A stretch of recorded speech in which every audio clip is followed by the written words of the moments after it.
অঙ্কুরি কারণ শুধুমাত্র তো আর কেকের বেস খায় না, সুগার সিরাপ যাবে, ক্রিম যাবে, অতিরিক্ত সুইটনেস কিন্তু খাওয়া যায় না, ঠিক আছে? তো দুই ডিমের জন্য কত দিছে?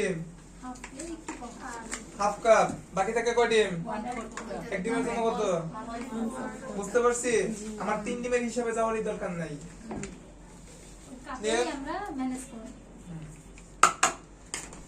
অবশ্যই আস্ত দানা চিনি হইতে হবে, এখানে কিন্তু কোনো পাউডার সুগার দেওয়া যাবে না। ক্লিয়ার? এটা রেখে দিন পিছনে। এরপরে হচ্ছে আপনাদের শীটে লেখা আছে না ভিনেগার, দেখেন দুই ডিমের জন্য ভিনেগার কতটুকু? 2 টেবিল চামচ মানে আচ্ছা শীটটা কোথায়? এই যে এটা সামনে নিয়ে নেন, এটা থেকে বুঝে নেবেন। আমরা এখানে 2 ডিমেরটা দেওয়া আছে, আমরা 3 ডিমেরটা করছি, ঠিক আছে? তার মানে কি এইটা এক রেসিপি আর হচ্ছে কি এটার অর্ধেক, ঠিক আছে? এখানে চিনি আছে হাফ কাপ, আপনি একটু বেশি দিলেন না? কেন দিলাম? ওখানে ডিম কয়টা? ওকে, এখন 2 ডিমের জন্য ভিনেগার কতটুকু দেওয়া আছে? হাফ চামচ। চিনি ছিল কাপে, ভিনেগার হচ্ছে চামচে, ঠিক আছে? সেক্ষেত্রে চামচ বলছে, তার মানে কোন চামচ? চা চামচ। তাহলে আমরা চাইলে এই মেজারমেন্টের চামচ দিয়েও মাপতে পারি, আবার চাইলে এটার এক ক্যাপ ইউজ করতে পারি। এটার এক ক্যাপে হচ্ছে হাফ চামচ আসে, ঠিক আছে? সো 2 ডিমের জন্য আমরা কত দিচ্ছি? হাফ চামচ। বাকি থাকে কয়টা ডিম? এক ডিমের জন্য কত হবে দিলে? এর অর্ধেক। এর অর্ধেক। সো আমরা মেজারমেন্ট করব ভিনেগার একটু 19-20 হলে সেক্ষেত্রে কোনো প্রবলেম হবে না, কিন্তু যদি এই চা চামচ থেকে আবার টেবিল চামচে চলে যায় টেবিল চামচ মুখা দিয়ে মুখলি তো যতটুকু বলেছি বুঝতে পারছি। কি কি দিলাম এখানে? চিনি, ভিনেগার। হ্যাঁ, এই জিনিসটাকে আমরা একটু মিক্স করে চেষ্টা করব একটু চিনিটা যাতে গলে যায় আর কি। হ্যাঁ, অনেকের অবজেকশন থাকে যে আপনার কি ডিমের ফোম হয়ে যায়, চিনি গলে না। সেক্ষেত্রে আপনারা কি করতে পারেন, এই জায়গাতেই আগে একটু নেড়েচেড়ে চিনিটা একটু মেল্ট করে নিতে পারেন, এতে করে পরবর্তীতে আমাদের কোনো ইস্যু থাকে না। তবে এই জায়গায় যে মেল্ট করতে হবে এমন কোনো ইস্যু নাই, বিটিং করলেও মেল্ট হয়ে যায়, ঠিক আছে?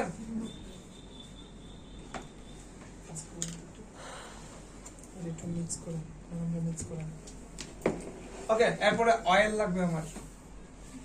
অহিন ভ্যানিলাটা দিও। কোনটা? খালি ওই চিনিটা একটু মেল্টিং এর জন্য। হ্যাঁ, এটা তাহলে আপনার পরবর্তীতে কাজ করতে গেলে ইজি হয়ে যায় আর কি। আচ্ছা ভাইয়া ভিনেগার হাফ চামচ সাথে পরিমাণ কতটুকু দিলেন? 2 ডিমের জন্য বলেছি হাফ চামচ। আমার ডিম তো দুইটা না, কয়টা? তিনটা। তো 2 ডিমের হাফ চামচ দেওয়ার পরে আমার আবার কি আরেকটা ডিম বাকি থাকে, তো এক ডিমের জন্য কত হয়? ওইটার অর্ধেক। 2 ডিমে হাফ চামচ হলে এক ডিমের জন্য কত হবে? হাফের অর্ধেক। সো এইভাবে মেজারমেন্ট করছি আমরা। আচ্ছা, এরপরে আমাদের লাগবে হচ্ছে তেল। তেল কতটুকু লেখা আছে? হ্যাঁ, 3টা ডিম, তাহলে কতটুকু তেল? 3 টেবিল চামচ। 2 টেবিল চামচ আছে, তাহলে আমরা 3 টেবিল চামচ। তেল দিব হচ্ছে কি কুসুমের সাথে? 3 টেবিল। 2টা, এই একটা, 3টা দিলাম তেল 3 টেবিল চামচ। এখন প্রথমত আমরা এখানে ভ্যানিলা যদি কেক করি তাহলে এখানে কি শুধু ভ্যানিলা এসেন্সটা ইউজ করব, ঠিক আছে? তবে প্রথম কেকটা আমি হচ্ছে আপনার চকলেট দিয়ে শুরু করছি। কি বলেছে, এক রেসিপি থেকে বাকিগুলো কনভার্ট করা শিখাবো, তাই না? ভ্যানিলা হইলে এখানে আমরা ভ্যানিলা এসেন্স দিতাম, এখন যেহেতু বললাম চকলেট, তাহলে কি দিব এখানে? চকলেট এসেন্স বা ইমালশন। ইমালশন ইউজ করা বেটার। ওই যে কালো একটা বড় ইয়ে আছে, ওইটা একটু আমাকে দিয়ে। হ্যাঁ হ্যাঁ, এটা কি দিছেন? তেল। তেল। যেহেতু চকলেট কেক, সেক্ষেত্রে আমরা এখন কি ইউজ করব? Chocolate emulsion. ইমালশন শুধুমাত্র কিন্তু চকলেটের না, যে কোনো ফ্লেভারের হয়। যেমন কি কি ইমালশন পাওয়া যায়? চকলেট, তারপর হচ্ছে কি আপনার mango, lemon, orange, strawberry, blueberry, তারপর হচ্ছে মোকা। মোকা মানে কি? কফি। কফি, ঠিক আছে? কফি এসেন্স মানে কফি ইমালশন পাওয়া যায়। ইমালশন যেগুলো ইউজ করব সবগুলো হচ্ছে বেকেলস ব্র্যান্ডের, ঠিক আছে? বেকেলস এর ইউজ করার চেষ্টা করুন, এটা ভালো। আপনারা এই প্রোডাক্টগুলো যে কোনো হচ্ছে কেক বেকিং এর শপে কিনতে পাবেন। উত্তরাতে আপনার হচ্ছে কি রাজলক্ষ্মীতে বেশি পাওয়া যায়, কুশল সেন্টারের নিচে।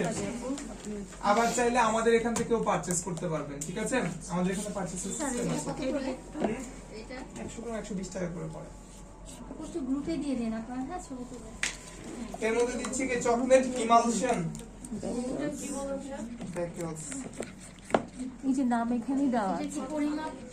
পরিমাপ এটা হচ্ছে পরিমাণ মতো বলা হয়, যে কোনো ফ্লেভার অলওয়েজ পরিমাণ মতোই বলা হয়, কারণ কি এক একজনের ফ্লেভার এক এক রকম পছন্দ হয়, সবার ফ্লেভার কিন্তু এক রকম আসবে না।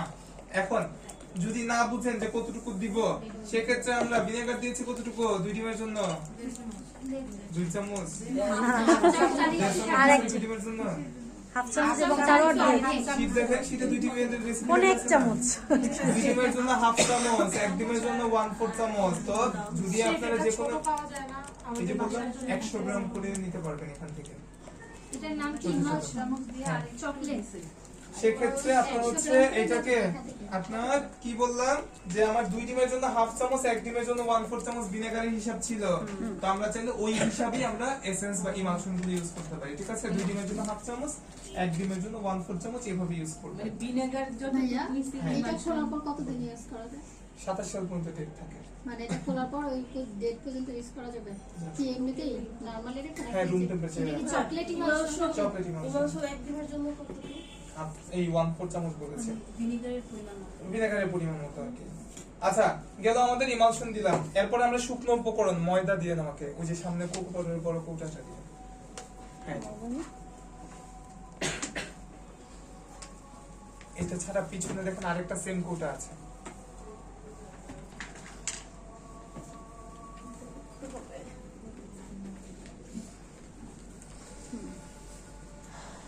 তো হইছে না ডিফ্লেক্ট নাই, এটা লিখে দিন। ওইটা বের করেন তো তাহলে, ওই যে প্যাকেট যেটা আছে।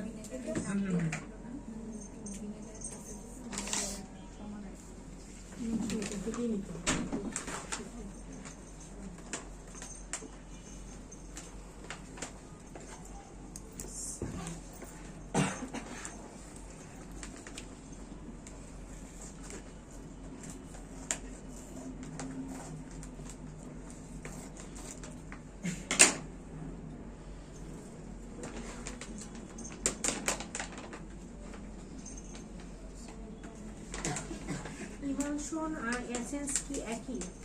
ইমালশন আর এসেন্স, ইমালশন এসেন্স মানে হচ্ছে কি অনলি ফ্লেভার, ইমালশন মানে ফ্লেভার প্লাস কালার। ঠিক আছে, সো যে কোনো একটা আবার দুইটাই দিয়ে দিন না।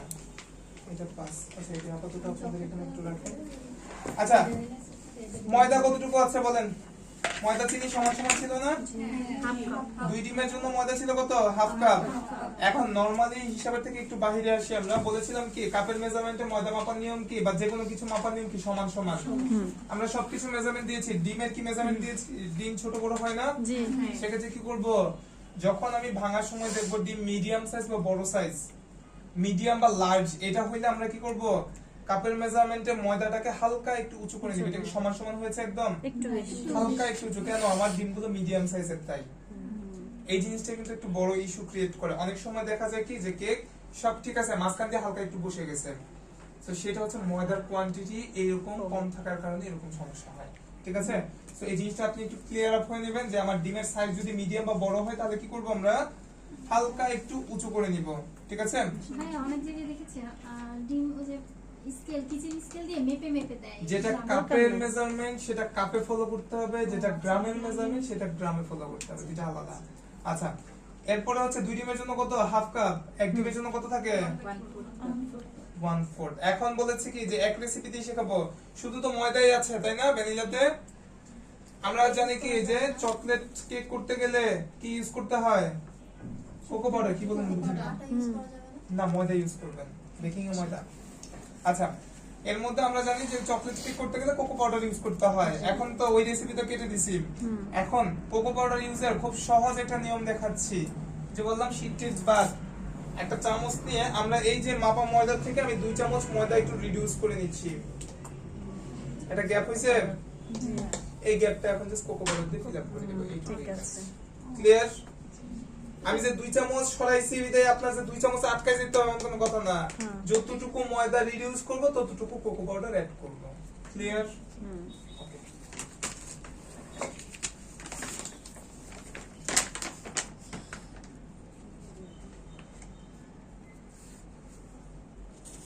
আপনারা কোকো পাউডার এটা ইউজ করতে পারেন বা প্রেস্তরটাও ইউজ করতে পারেন। আমি ম্যাক্সিমাম প্রেস্তরটা করি, এটাও ভালো। মালয়েশিয়ানটা শুধু use করি। হ্যাঁ মালয়েশিয়ানটা আবার হচ্ছে আপনার একটু সমস্যা হয়, যদি অরিজিনাল মালয়েশিয়ানটা পান সেটা ভালো। এখন মালয়েশিয়ানের ডুপ্লিকেটের অভাব নাই বাজারে, সেই ক্ষেত্রে আপনার সমস্যা হয়। ঠিক আছে, বালি বালি লাগে। মালয়েশিয়ান কোকো পাউডার দেখবেন কিনে আনার পরে অনেক সময় হচ্ছে কেকটা বালি বালি লাগে। যদি এরকম বালি বালি কোনো টেক্সচার পান তার মানে বুঝতে পারবেন কোকো পাউডারের সমস্যা আছে। ঠিক আছে, এটা ইউজ করতে পারেন। এটা কি মালয়েশিয়া? না এটা মালয়েশিয়ান না, এটা কোকো গোল্ড। ওটা বলে নাই, মানে যতটুকু সরাবেন ততটুকু দিবেন। এরপরে বাকি রইল কি বেকিং পাউডার। 2 চামচ কোকো পাউডার অ্যাড করছেন। 2 চামচ আর একটু কম ইউজ করবেন, ওইভাবে দেখে ইউজ করবেন। বললাম কি যতটুকু ময়দা কমাবেন ততটুকু কোকো পাউডার অ্যাড করবেন ওই ভাই হিসাবে। এই পাশেটা কত ইয়া কাপটা? এটা 1/4, এটা হাফ। এটা তো আমার ইচ্ছা। বেকিং পাউডার এটা চিনেন এই ব্র্যান্ড, এটা ইউজ করবেন। যত লোকাল টোকাল আছে, হাইকো আছে, তারপর হচ্ছে কি আহমেদ আছে, এরপর হচ্ছে প্রিন্স আছে, স্বপ্ন আছে, সব বাদ। এদিকে আনেন স্যার একটু। 2 ডিমের জন্য কতটুকু সেটা লেখা নাই, হাফ চামচ। তাহলে বাকি থাকে কয় ডিম? এক ডিমের জন্য কত? 1/4 বুঝতে পারছি। মেজারমেন্ট খুবই ইজি। দেখেন ভাইয়া এই বেকিং পাউডার মেজারমেন্ট কি কিভাবে বললাম? দেখেন পারেন কিনা। অনেক চামচ। এক চামচ মানে এটা 2 ডিমের চামচ, হাফ চা চামচ হ্যাঁ। বাড়াই দিলাম। তাহলে মেজারমেন্ট কি ক্লিয়ার সবকিছু? যা যদি আমি এখন এইটাকে ভ্যানিলাতে কনভার্ট করতাম তাহলে আমি কি কি এখানে স্কিপ করতাম বা একটু করতাম? আমি প্রশ্ন করি, আমারও যে স্পুনটা আছে এটা তো চা চামচ, আমার ছোট স্পুন আছে ওই কাপড়ি, ওইটা আমি এক ওটা চা দিয়ে চামচ মাপবেন। দিয়ে আর এখানে আবার একটু হাফ হাফ দিবেন। জি কাপের ওকে, মেজারমেন্ট কমপ্লিট, বুঝা গেছে?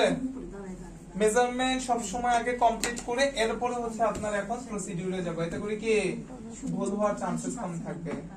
বুঝতে পারছি। কোকো পাউডারের কাজ শেষ, এটা হচ্ছে আবার উঠে যাবে। Gold cocoa gold. আচ্ছা আমরা এখন বিটিং করব। এই যে এটা তো চিনি অলরেডি গলে গেছে তাই না? হ্যাঁ। এখানে কি কি নিয়েছি আমরা? ভিনেগার, চিনি আর ডিমের সাদা চিনি, ভিনেগার আর হচ্ছে ডিমের সাদা অংশ। এখন বিটিং স্পিড নিয়ে কথা বলি। স্পিড এখানে কোনো লিমিটেড স্পিড নাই, ঠিক আছে? কোনো ম্যান্ডেটরি নাই এখানে, আপনার মতো করে করতে পারবেন। ডিপেন্ড করে সুগার মেল্টিং এর উপরে। আমার যদি সুগার মেল্ট না হয় তাহলে কি হাইতে দিবেন? কি করবেন? লোতে। মূলত কাজ হচ্ছে ডিমের ফোম করা, তার মাঝখানে কাজ হচ্ছে চিনি গলছে কিনা সেটা খেয়াল রাখা। চিনি গলে নাই তাহলে আমি কি করব? লোই রাখবো। চিনি গলে গেছে আমি চাইলে হাই দিয়েও করতে পারি, সমস্যা নাই। ফোম হওয়ার উপর ডিপেন্ড করে, ঠিক আছে? যেহেতু চিনি আমার গলে গেছে আমি সেক্ষেত্রে আপনার প্রথম অবস্থাতে মিডিয়ামে দিয়ে দিচ্ছি। এত করে আমার তেমন সমস্যা হবে না, ঠিক আছে? আর যদি বাই চান্স দেখেন যে চিনি গলে নাই সেক্ষেত্রে আমরা কি করবো? একটু পর পর লোতে তো বিট করবো, একটু পর পর অফ করবো, সাইডটাকে বারবার ক্লিন করবো। এতে করে কি সুগারটা তাড়াতাড়ি মেল্ট হবে, ঠিক আছে? তবে সবচেয়ে বেটার আমার কাছে মনে হয় চিনিটা আগে একটু নেড়েচেড়ে এরকম মেল্ট করে নেবেন, পরবর্তীতে আর কোনো ইস্যু থাকে না, ঠিক আছে?